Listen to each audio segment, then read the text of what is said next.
Hey guys, what's going on? Paul here. Welcome back to another Cardano video. Today I'm sitting down with Brandon to talk about what they're building with Yamfore, which does give crypto loans, but not in the sense that we might have seen them before. They have, he tells me, no liquidations and a different mechanism. So looking forward to getting into it. Brandon, thanks for coming on to the channel. Cheers, Paul. Thank you for having me. It's an absolute pleasure. Yeah, no, I appreciate it. And look, let's jump straight into it. What is Yamfore for people that haven't heard of it before? Yeah, sure. So Yamfore is a decentralized lending and borrowing protocol. We are building in Cardano. We've been building for almost 2 years now, and we're very much close to the mainnet launch. So Yamfore essentially is aiming to provide these very sort of passive loans, crypto-backed loans with no margin calls, no interest repayments, no ongoing interest repayments, indefinite loan terms, and just a very stress-free passive sort of loan position. This is in comparison to traditional lending protocols like Aave or Compound, and it's just sort of taking a very much different approach. Yamfore is basically able to offer this in a nutshell because Yamfore is the main lender in this case. So the protocol owns every single bit of capital lent out. So in this case, the protocol actually essentially is investing in ADA alongside the borrower and just giving the borrower a bigger split, if you will. Basically, to enter a loan position with Yamfore, you have to pay a upfront CBLP flat fee. CBLP is the native governance and utility token of the protocol. This will be a flat fee, 20, 25%, something in that sort of realm. We've obviously recently adjusted it according to our latest devblog 10, so that's 19%. But just for the sake of an easier example, let's say it's 20%. So 20% CBLP flat fee. If you entered a position with $100 worth of ADA, you'd have to sort of supplement that with $20 worth of CBLP. You can also obviously split that ADA and sort of exchange that to, coincide to just get the right ratios. When you deposit that in through the protocol, you pretty much have a very much passive loan position. You have interest accruing in the background, but you're free to pay that on the closure of the loan position. When ADA eventually appreciates, or when you feel sort of comfortable taking out your assets, you can then pay the interest and principal amount, and you collect your collateral back in full. In the meanwhile, the protocol is collecting all staking rewards, so that's forfeited as well as part of the subsequent payment of that loan position. And that's pretty much Yamfore in a nutshell, just this sort of very passive loan position, and yeah, tailoring towards a very niche, specific sort of person as well. Okay, so correct me if I'm wrong, but on a high level, then it's I have ADA sitting here. I want to take out a loan. I want to use that as collateral. Traditionally, with other ones, what would happen is I take the ADA, I put it in, and I can use a certain percentage of that, so that I over collateralize my loan. So say I put in 100,000, I might be able to get 80,000 out in a loan, then in some other token. And the difference there is the collateral. If my collateral ratio goes down, I get liquidated in that they use the collateral I put in to pay back my loan. Would you guys then, that doesn't happen? So the fee, no. I pay a fee for in the CBLP token, which is your own token. That goes to the treasury then, does it? For the protocol? Yes, it goes to the CBLP treasury, which it coincides with the CBLP auction portal, which I can sort of dive into later on. But the CBLP auction portal is basically just the attempt at sort of scaling on the back end. But essentially, that CBLP token is for the majority removed from circulation, and the CBLP auction portal only is in charge of releasing a small portion of that. But that's basically just how that sort of generally works. In the case of $100,000 worth of ADA, you'd have to, again, supplement that. Let's assume the fee is 20% with $20,000 worth of CBLP, or in this case, you'd have to just sort of exchange, let's say, 15K or whatever sort of that adds up to essentially sort of make that ratio, that sort of 125%, 120%, 20% being CBLP, 100% being ADA, and then you can deposit that into the protocol. Again, there's no ongoing interest repayments. Interest simply accrues in the background. It's at a fixed rate. So in the case of what we're launching with, it's 9%. So that's 9% annually. It doesn't change. There's no sort of worry about that. And you can choose to pay that off when you deem it necessary, when it actually makes sense. You also forfeit your ADA staking rewards as well to the protocol. So that's another method that Yamfore sort of gets revenue through the loan position. And yeah, you don't have to worry about any sort of liquidation risk at all. Obviously, as a borrower, you aren't incentivized to pay off your loan position. If the price of ADA is substantially down, that would make no sense. So what the protocol is doing in essence is just investing alongside ADA with the borrower, but just giving a bigger split, if you will, to the borrower at the end of the day. Okay, and say I have that 100K ADA and I put it in, do I get 100,000 worth of stablecoins back for that, or do I still have to over collateralize that as well as paying the CBLP fee? That is over collateralized. That's in accordance to the loan to value ratio. So in the case of what we're launching with, it is 50% loan to value ratio. So in the case of the 100,000 ADA, let's say you supplemented it with just ease of simplicity, 20K worth of CBLP. When you deposit that into the protocol, because it's a fixed 50% loan to value ratio, you get 50K back in stablecoins. Okay. Okay, so it still is over collateralized like other platforms. Absolutely. That's an extra incentive for people to sort of pay back their loan positions as well. So even if ADA sort of stagnates in price, you still have that sort of extra buffer of value that you've inserted into the protocol. So you still are incentivized to pay off. And then the more capital velocity Yamfore has, the better it is overall, because you can generate more fees on the protocol through the CBLP flat fee. Okay, and the fees then that the protocol earns, the CBLP, what do you do with that? Do you sell that on the market? Do you pay that to holders, or what way does that work? Yeah, so the CBLP flat fee basically goes into what we call the CBLP treasury. That's effectively, so that at that state or at that point is effectively removed from the market. What happens then is the CBLP auction portal, which again, the CBLP auction portal is basically tasked with taking a small portion of the value created on the CBLP market, so what the CBLP treasury is holding, and distributing that in a sort of fair and equitable way. It basically is a token sell at just a fixed % discount. So the mechanism of that has recently sort of changed. So we're giving something in the realm of a 5 to 10% sort of discount for people participating in that through the CBLP auction portal. The vesting schedule of the CBLP auction portal, that's completely decided by the community. We are going to start with a very, very sort of like nominal amount of CBLP tokens being distributed from that. But obviously the community is in charge of sort of like ramping that up if they will, via progressive governance, which I'll get into. But essentially that's for all intents and purposes, that CBLP flat fee, all the CBLP tokens collected by the CBLP treasury is burned, with just a very sort of small portion released through the CBLP auction portal. And that's pretty much just what happens with the CBLP tokens. Okay, so I could come in, and if I'm trying to buy the tokens from there, I can buy them at a discount on the current market price, is it? Yes, exactly. So you can buy it at a 5% discount. So that's obviously a greater incentive to purchase it through Yamfore as opposed to just on the open market. But mind you, though, obviously every epoch or so, the CBLP auction portal will release or sort of make a certain portion in accordance to what is voted via governance of CBLP tokens claimable via the CBLP treasury. So these sort of go really quickly, and I imagine eventually when things get rather efficient, it'll have a lot of bots to that aspect, which is sort of it's a deeper conversation, but it's sort of it makes things definitely more efficient in this case. Yeah, we can also reduce the discount as well, so we can go from something like 5% to like 3% because bots are swapping instantly, and there's less of a risk of market movement in the meantime because it's automated. Yeah, I suppose, is there risks for the open market then if people want to say I hold the token and I want to sell it on the open market? Why would anybody bother buying it on a DEX versus going straight to you? For me as a seller, how do you see that working?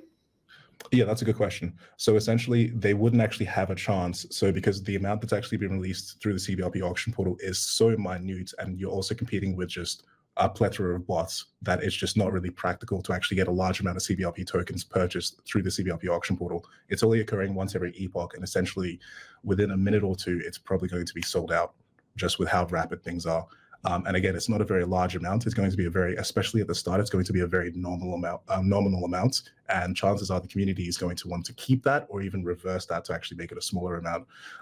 So we're talking very much, very, very minor liquidity in regards to just buying it from the secondary market, or I should say the open market, if you will.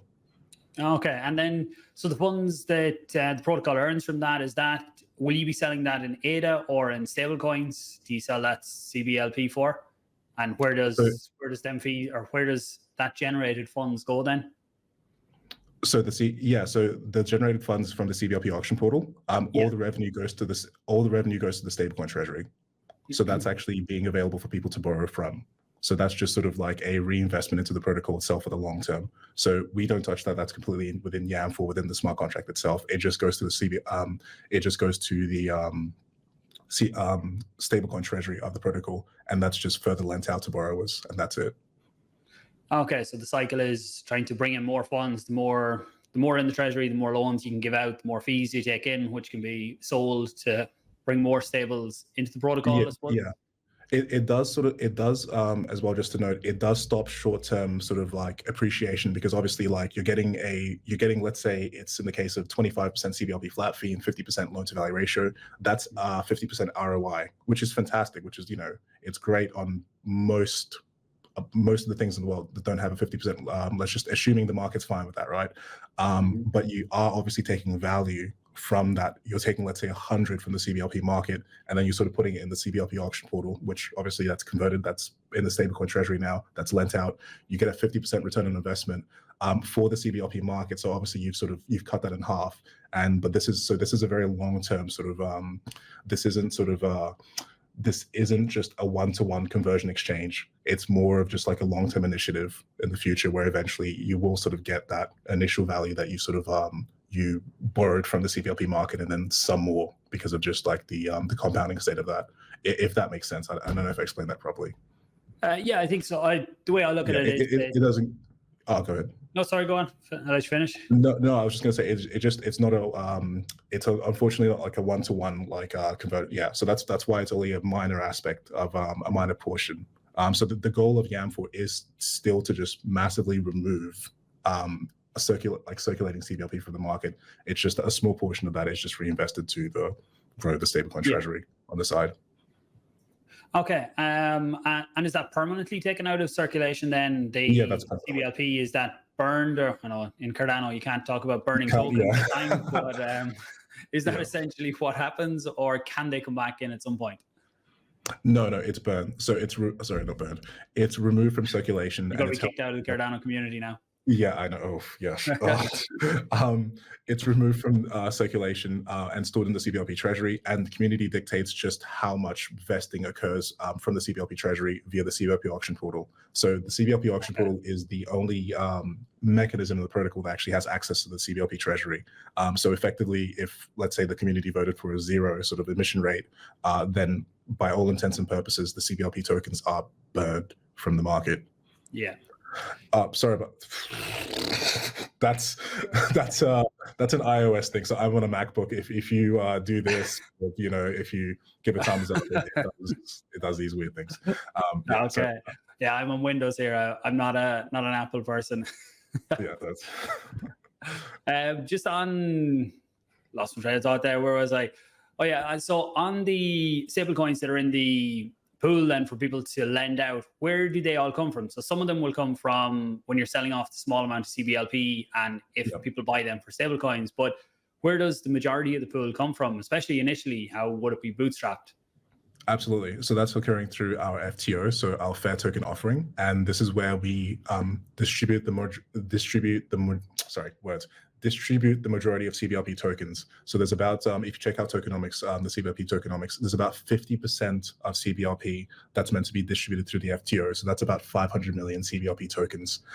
This is the last and final distribution of CBLP, and that's just meant to sort of bootstrap the capital of the protocol. We're actually doing that through the CBLP auction portal. We have a blog post written about that sort of goes into more detail. But just from like a high level overview standpoint, it's essentially just the same incentives that I just talked about here. You get from day one a fixed percentage discount on the price of CBLP because obviously it is circulating in the market. But the twist in this case is that the CBLP auction portal and the FTO and all these things will be running when the protocol is actually on mainnet. So you actually get to see that return on investment.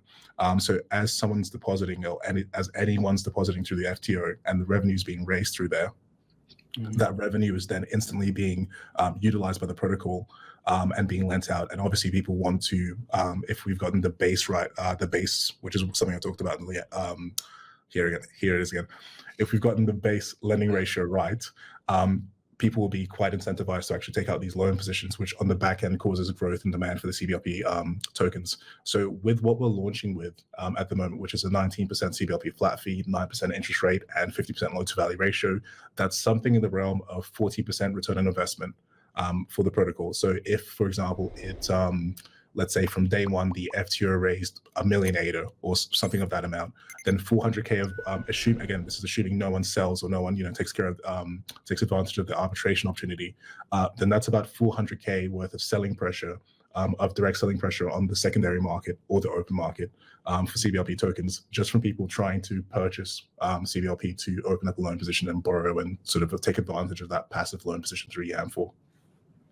Okay, and the stables that are in there, is that only going to be protocol owned, or say I have stablecoins sitting here, can I put them in and earn, or is it only protocol owned, essentially protocol owned liquidity to a degree? Is that it's all protocol owned liquidity? Yeah, absolutely. Okay. The stablecoins we are launching with we have a very strict criteria of so we're launching with stablecoins that we sort of deem as decentralized. So the JED IUSD, so stablecoins that and this isn't, obviously it's a deeper conversation. This isn't this isn't a attack on more centralized solutions, because obviously that comes with greater liquidity and there's sort of nuances to it. But essentially, these are the sort of initial criteria of what we're launching with. Obviously, again, this is a factor that can be sort of decided upon governance. People can sort of they can vote to add more in. But essentially, we're comfortable launching Yamfore with stablecoins that have on-chain assets backing them, and they are native to the Cardano ecosystem as well. So they're not bridged assets from any sort of other sort of blockchains. So that's the sort of initial criteria. So on launch, we're supporting the JED and USD, and that's it. Okay, yeah, so Mehen could be a runner there later on, which will be fiat potentially if the community is happy to Cardano. I'm hoping they do really well. It's great to see that we can get native stablecoins. Obviously, we haven't been able to get USDC or USDT yet on Cardano. People have different opinions about them, but to me, the more of them we can get in, the better. The more liquidity within the ecosystem, the better the overall experience, or the more dApps that can be used to interact with them. So who do you see as the user for this? Because I suppose for me, if I'm coming in and I see a play in the market, I want to do something short term, Yamfore type of loan with the 25% probably isn't going to be for that type of play. It's more the longer term, is it? Or where do you see the user for these types of loans? Yeah. So we're definitely targeting a very niche sort of market, and it's basically just people that are comfortable with paying a very much high upfront fee. We have reduced the fee, so we were initially at 25%, but we got a lot of community pushback and sort of feedback towards that. It is a fine balancing act, because if you want to increase the fee, this obviously helps CBLP token holders at the end of the day, because that's the return on investment. But at the same time, you are scaring away potential users. So it's sort of that sort of balancing act. But essentially, I do imagine Yamfore will be utilized by just more of a niche crowd that's happy to sort of take on this sort of loan position that's passive, and they don't have to worry about liquidation risk at all, and they just want to sort of a set and forget sort of opportunity. But they also are long-minded, because they don't mind paying that fee, which only really makes sense if you're in it for the long term. So I mean, for the most part, I think most people, if I was to sort of take a bet, would probably utilize something closer to like Compound or an Aave, because then you also have your staking rights as well. You can sort of compound that, and there's a lot of various strategies with those sort of protocols. But in Yamfore's case, it's very much just picking this sort of niche, long-term sort of audience member, I suppose, or user, I should say. Yeah, I suppose if you wanted to go long on the market, and we're hopefully coming to better market conditions next year when we get back into a bull run, if you wanted to go long, you could take out a loan here. You're not too worried about the 20% upfront fee. You take your loan, you get the stables back, you buy more ADA, and then your bag of essentially ADA is bigger for next year, where you hope that's going to be a lot bigger to cover all of the fees and still come out with a profit. Will be, I suppose, in my mind, one of the first use cases or first users that comes to mind. So where's the protocol now? I know there was a V1 testnet. There's a V2 coming soon, or maybe out. Yeah. So we had so around May of this year, we had our Yamfore testnet V1, which is basically just an introduction to Yamfore for the community members, and just sort of focusing on core lending and borrowing. So we released very much a bare bones, in very many ways, really, testnet, which was quite necessary, because we actually got a lot of great feedback. So we got a lot of good feedback in regards to user experience and sort of what people are sort of dealing with when interacting with Yamfore. We also got really good insights in exactly in regards to sort of what aspects are so Yamfore is, sorry, just a bit of backlog. Yamfore is built in a way where there is contention, and so we've made that sort of trade-off with not having any sort of batching system at the back, and sort of just dealing with contention to specific parts of the protocol, which we sort of deemed as just not really it's not necessary for the size or the audience amount of people that will be utilizing Yamfore. So we've taken that sort of trade-off. So it was really sort of good to sort of get that feedback of like, okay, did we go on the right path here, and what's the sort of like experience on the back end for the user? Like, are they sort of are they dealing with like too many failed transactions or etc.? So we've definitely sort of gotten really good insight into in regards to that. And we have our testnet v2 sort of coming up very shortly. So we've released a dev blog where we've actually highlighted the date. So we're expecting it around the end of this month, which is November. So around late November. Around that time period, we should have the testnet v2, and the testnet v2 comes. Basically, everything with the is basically Yamfore completed, minus progressive governance, and that's basically just the home section's ready, the borrow section's ready, the position section's ready, the CBLP market section's ready, and those are the four main category. The vote section is the last one, which is obviously the CBLP progressive governance, but it's essentially Yamfore sort of completed, and it's basically just taking a lot of the feedback and refinements we got from testnet v1 and sort of just improving it, and just hopefully sort of getting that ready for, again, testnet v2, the final thing, as well as like mainnet launch. We also do have TX pipes as well, so they're going to be our auditing firm, and they're already in our repos. So as soon as we have testnet v2, the day that we launch, just know on the back end TX pipes is there just auditing. I don't know how long the auditing process will take. These things sort of can take a while. It just depends on a lot of factors, the back and forth. Our code base is rather simplistic compared to sort of more complicated other complicated protocols. So I do have faith it'll be on the quicker side. But yeah, I don't want to sort of give any timelines in regards to that, because I just don't know. And that's just, you have to take your time in that regards. But I'm very comfortable with sort of saying that testnet v2 is around late November-ish. Okay, and I presume when TX Pipe are doing it, are ye all wrote in Aiken, the smart contracts? Or? Yes, we're in Aiken, absolutely. Yeah. Okay, that's every developer I talk to now, that definitely seems to be the way to go when building on Cardano right now. It's fantastic. It's like we switched around about the beginning of the year, I think, or yeah, about the beginning of the year, and it's just been sort of it's a night and day difference. There are good aspects to Plutus TX or Plutus, but it's just I think Aiken in many ways is really rather production ready. But obviously it's not. It's still being audited. It's still sort of it's not at that stage yet. But yeah, it's been a lovely experience, and yeah, I can't complain. It's been Yeah, I think Plutus was probably built by people that weren't looking at the types of dApps that were going to be built using it, or what was going to be needed, where Aiken, from what I understand, is built by developers who come in and seen where the downfalls were for dApps and what needed to be built for smart contracts, and they built the programming language, I suppose, in around that, and how to optimize for the features that dApps would actually need. And you mentioned governance a few times. How will that work for the protocol? Yeah, progressive governance. So I'd love to get into that. Just quickly with the Aiken thing, a really funny story in regards to just developer feedback is we actually reached out to the Aiken team. I remember this is just before testnet v1, and we actually requested like a feature, because we were just okay, is there a way to sort of do this? Because obviously Yamfore has never been attempted before. No liquidation, no ongoing interest payments, indefinite loan term. This sort of loan structure hasn't sort of been attempted, and they were actually able to push push an update through that actually got the feature that we needed. And I was just like, that was within, I think, 24 to 48 hours, which was insane. And I was just like, okay, that's because and just full disclaimer, we're a very small team, so we have no big we're not backed by anyone, we've been bootstrapped the majority of the development by ourselves. And just, it was really cool to just sort of hear that sort of to get that, like, just be able to give feedback and actually have it sort of implemented and sort of like be listened to. So it was just, it was fantastic. So I just quickly wanted to say that aspect. So big props to the Aiken team. I can't thank them enough. They're just awesome. That really is a great experience to have. And just actually thought of it there, one thing you mentioned about contention, that you went on the side that you might have a little bit of it. I suppose unlike some other protocols, because you don't have liquidations, you can be a bit more flexible on that, where protocols that have liquidations, transactions have to get through now, and they have to be prioritized more in terms of when there's a lot of market volatility. So I suppose you have a bit of an advantage there as well, in that I know obviously people still want their loans to be closed up as soon as possible if the market is moving, but when liquidations aren't a factor, it takes a little bit of the stress away from that when you're looking longer term kind of loans too.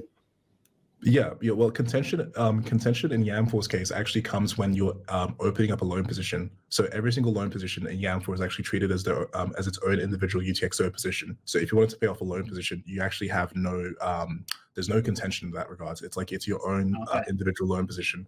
So it's the contention comes in at least the main in the core loop of the lending and borrowing aspect. Ignoring the CBLP auction portal and other aspects.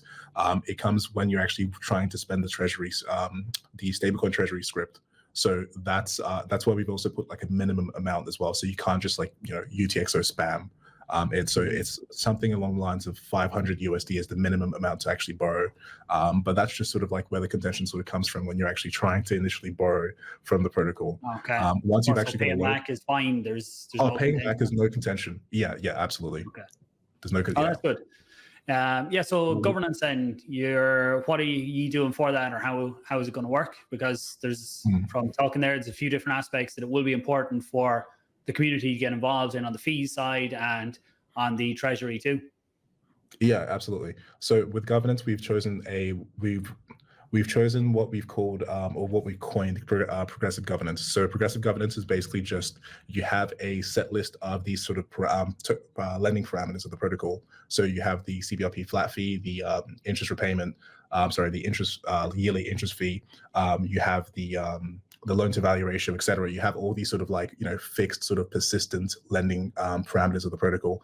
And what happens is they're actually up for voting. So you can either choose to increase or decrease that. And any changes that are voted upon is incremental in nature. So say, for example, you had the CBLP flat fee. That's a good example I love to use. And it's something at 20% or so, right?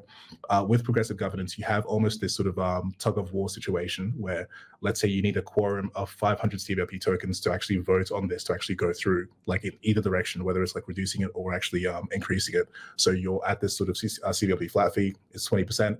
On one side is 21%, on the other side is 19%.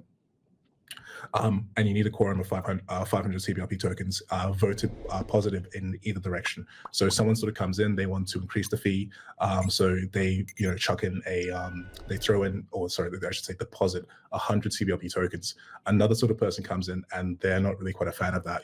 They want to sort of actually reduce the fee if anything, and they actually deposit 100 more CBLP tokens. What happens in that case is that they both negate each other, so you're back to zero. So it's just you're kind of at a standstill with vote with that. So it's eventually when it gets to the point where there's 500 positive votes in either direction, whether it's increasing or reducing, that's when the change will actually occur. When that change actually occurs, it's at a very incremental aspect. So you're going from 20%, not 25% or 30%. You're going from 20% to 21%, and then from 21% to 22%, and so forth and so on. It's these sort of incremental sort of changes. And that's sort of like a guardrail up, because with the sort of freedom of actually being able to vote on these parameters 24/7, and anyone can sort of like deposit CBLP in whatever direction with each sort of lending parameter, you have these sort of guardrails up of, okay, any changes occurring have to be incremental in process, so the community really sort of gets a good feedback on like what they're actually voting for. So I think it's very similar in regards to sort of if you're at the gym and you're sort of like squatting or you're doing bench presses, etc. You don't go from 0 to 100. You sort of you eventually move up the weight sort of progressively. So even if you're actually accustomed to let's say XYZ weight, you have a warm up set, essentially, so you sort of get a real feel for it, and that's the whole idea behind progressive governance in a nutshell.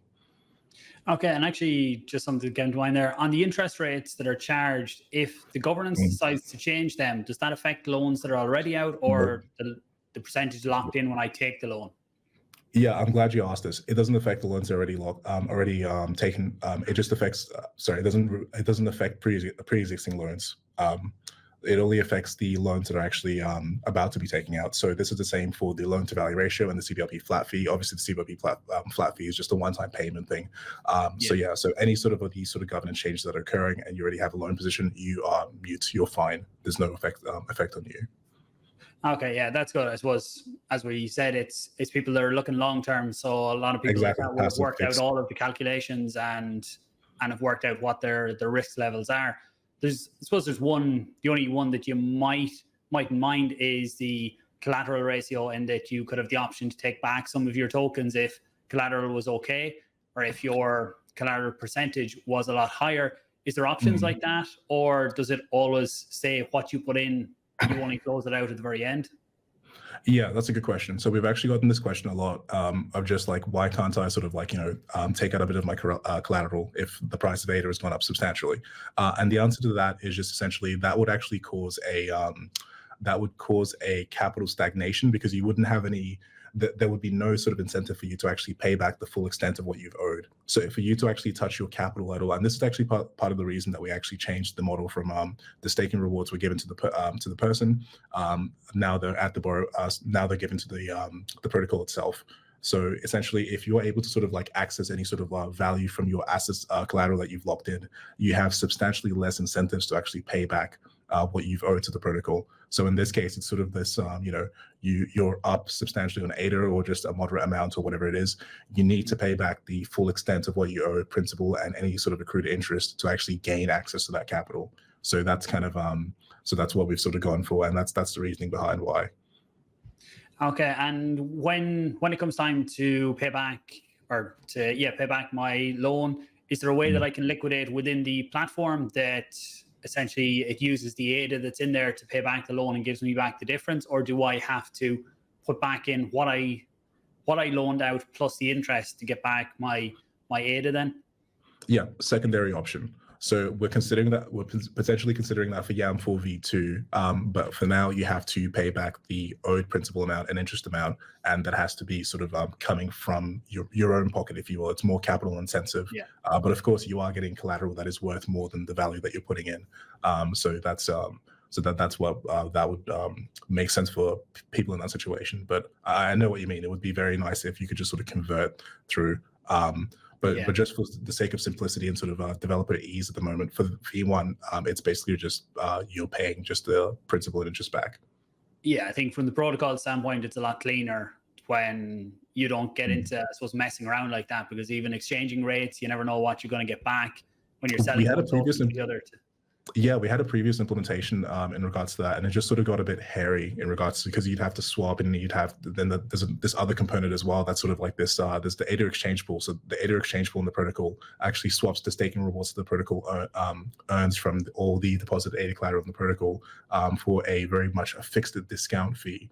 So kind of similar to the CBLP auction portal, but obviously dealing with ADA, and you'd have to have something similar, like per loan position, and then it gets a bit hairy because you might actually have a bit of contention in some aspects in there. So we found it was just cleaner for the person to just pay off their own individual loan position. And here's the thing as well, sorry. Your loan position on Yamfore is also, I forgot to mention this, my apologies. Your loan position on Yamfore is represented as an NFT. So if you can't actually afford to pay it off, or if you don't even want to pay it off, you can actually sell it on the secondary market to someone that sort of sees the value, and they can sort of just, you can sell it for a discount or etc. Or you can even use it as collateral for another loan position, which I wouldn't recommend, but that is an option. We do have Lending Pond as a partner for that. So you can borrow against it. Okay, yeah, it's interesting. I suppose if I took what I got from the loan and I used that in the market, I lost it in the market, or I spent it on something else and didn't have the funds to pay back the loan, you have that option there to essentially sell it off at a discount to someone who has the funds to pay back the loan and close it all out. So it's good to have options. And just on the ADA, then you said that you get staking rewards, and you mentioned there about that being exchanged in the pool. Where does the ADA rewards go? Do you keep them for developing the protocol? Obviously, you need funds to keep building the protocol and developing, or is that used somewhere else? No, so those, so that's the ADA, all the ADA staking rewards earned by all the deposited ADA collateral in the protocol that goes to the ADA exchange pool. The ADA exchange pool basically just exchanges the ADA to stablecoins, and those stablecoins go directly into the stablecoin treasury. So we don't touch that. We have nothing. We have nothing to do with that. The protocol dictates that. How we plan to sort of move on ahead and develop Yamfore through is just using having the official Yamfore stake pool as one of the sort of as one of the stake pools that the protocols is delegated to. So that's an income source in that aspect. And we're also hoping to get to a stage where it's not really necessary to actually have our existence in general, because ideally with these sort of like truly decentralized protocols, you shouldn't have teams running it behind. And that's one of the biggest advents of progressive governance, actually, because it takes away the need to do any of these proposals, and just the fact that it's actually in the dApp itself, that just means the community has full power, and it's just dictating everything that's happening, occurring there. But just, to answer your question in regards to the ADA exchange pool, it just goes to the stablecoin treasury, which is just lent out. So it's just another supplementary income stream for the protocol. Okay, and I think final question from me is ADA the only collateral option, or will that open up, or is that down to governance? No, ADA is going to be the only collateral option. People are free to, especially when Yamfore gets open sourced. We do plan on eventually going open sourced, but we do plan on waiting a reasonable amount of time just to sort of get that sort of market advantage and first mover advantage. Yeah. But people can sort of choose to build Yamfore with a different sort of token. But the whole idea behind Yamfore is essentially whatever token that that is being used as the main collateral to sort of generate these loans. It's the protocol is basically hedging. It's basically investing alongside the borrower. So it would have to be a token that people would trust enough to essentially. It would have to be. I think ADA is the safest play when you're looking at the Cardano ecosystem, or just any sort of layer 1 blockchain. You do want the underlying governance and utility token of that layer. So if you're in Ethereum and you wanted to do a CBLP, CBLP stands for Community Backed Lending Protocol, which is what we're sort of categorizing these sort of loan services as. If you wanted to do that, you would have to utilize Ethereum, or it's recommended to, or if you're doing it on let's say Aave or etc., you would just sort of do it with its own underlying token. But to answer your question, no, we have no plans for that. It's just strictly ADA, and that's going to be it. Okay, yeah, there's part of me is happy to hear that, and that you're not going to be using your own token. Sometimes that can lead to a downward spiral if you have loans, and it makes no sense. Liquidations, it takes some of that out of the risk of it, but it gets messy. So we're going for a while. I don't know if there's anything we haven't got through. I think hopefully for anyone who's new has got a good introduction to what it is and a lot of the mechanisms behind it, but anything we haven't covered today? No, I can't think of anything off the bat. I think we've covered the FTO, we've covered progressive governance, we've covered testnet v1, testnet v2. We've given an introduction to Yamfore. I can't think of anything. No. Yeah, well, look, we will catch up again. What is that bulb behind you? That little light. Oh, it's just a diffuser. So it just puts cool. out and yeah, I was looking at a little bit of a light. It's something. My background is very plain. I really need to do something. So no, put something. No, I was looking at actually getting diffusers. Actually, yeah. It's sorry, we're getting on a topic. Yeah. No, fair enough. Yeah, Yamfore. Yamfore. Yeah.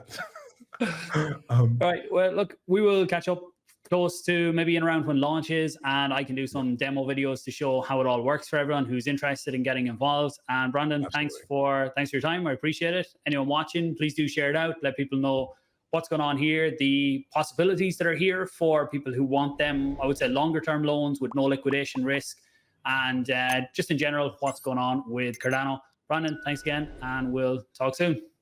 For sure. Thank you very much for having me. Yeah, no, thank you. Cheers.